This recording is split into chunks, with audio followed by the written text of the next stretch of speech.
Hey, listen, you know what? Today I'm going to talk about sugar. Everybody always starts their program with, I am never going to eat sugar again. Yes, you are. I'm probably going to have some today. But let me tell you something about sugar.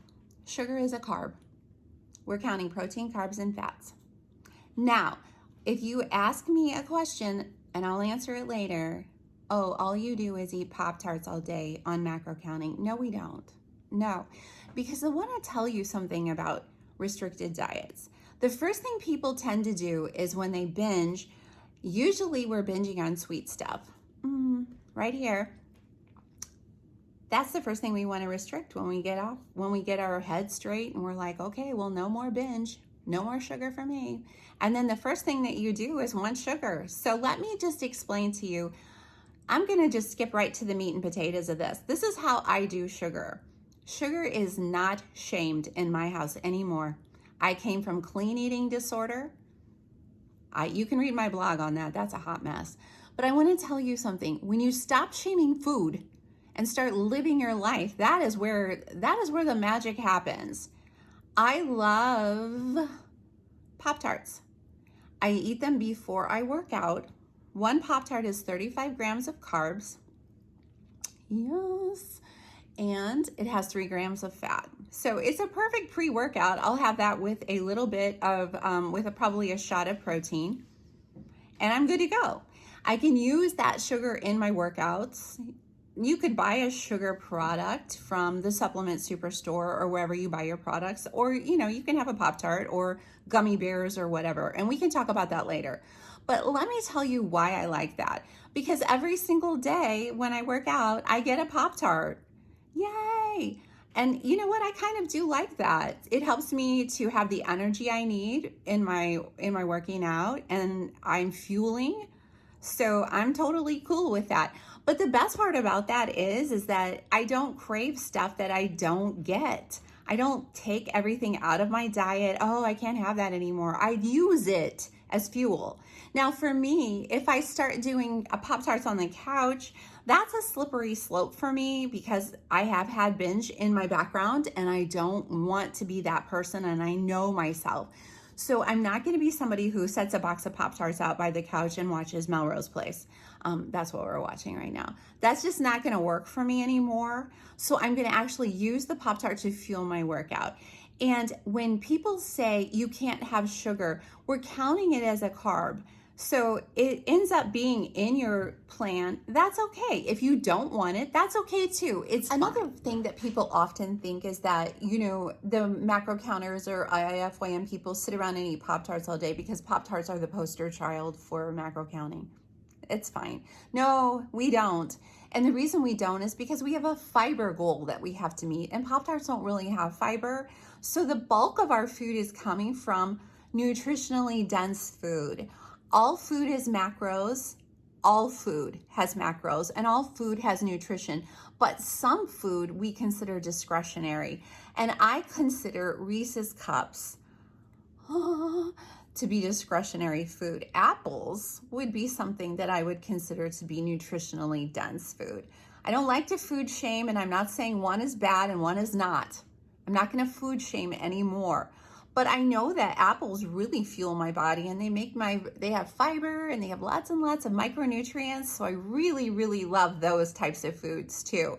But discretionary foods are okay too. And I like to use my discretionary foods like the Pop-Tart or the Reese's in my day for 2 reasons. 1, they're great fuel. 2, they're fun. And here's a third reason is because if I don't feel restricted, I can stay on my plan. So adding a little something to your day, a little something that makes you happy, means that you're going to be consistent on your plan, right? So let's look at how we eat sugar and how we view sugar, and think in terms of, are we restricting?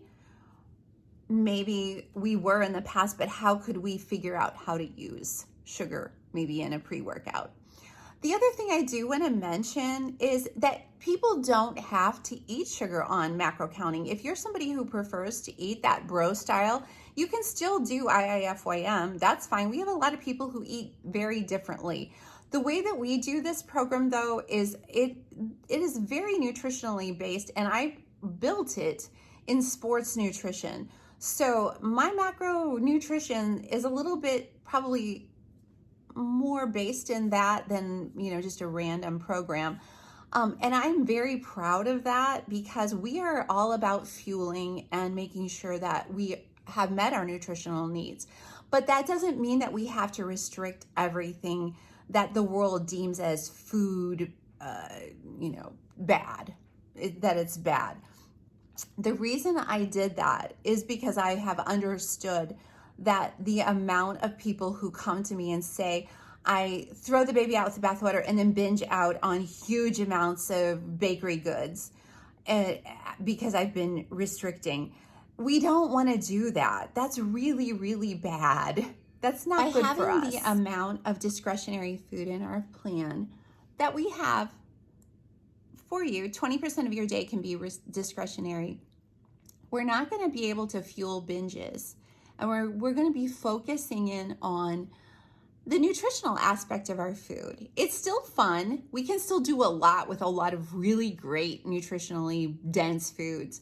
But we're not going to be spending our time just thinking I can make things fit into my macros that are all, maybe candy bars and Little Debbie's and things like that. That's not what we're doing. We're trying to become healthy people.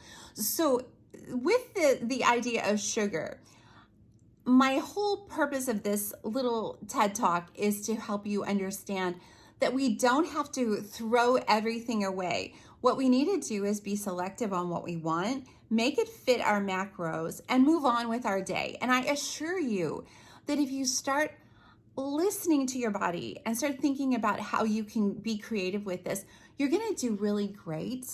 And I want you to feel really, really secure in that and not worry so much about, well, I had this and it's bad. Simply because you or me determine that something is bad doesn't mean that it is. Your body reads sugar as a carb. So just because I say it's bad in my brain, that just leads me back into mental abuse. And I'm just not going to do that anymore. I'm going to eat well, and I'm going to enjoy my life, and I'm going to fuel my workouts, and I'm going to use that sugar as energy, and I'm going to enjoy it. I get excited every day that I get to have that Pop-Tart before I deadlift. I love it. So I hope that has helped you. And if you have any questions, you have to ask.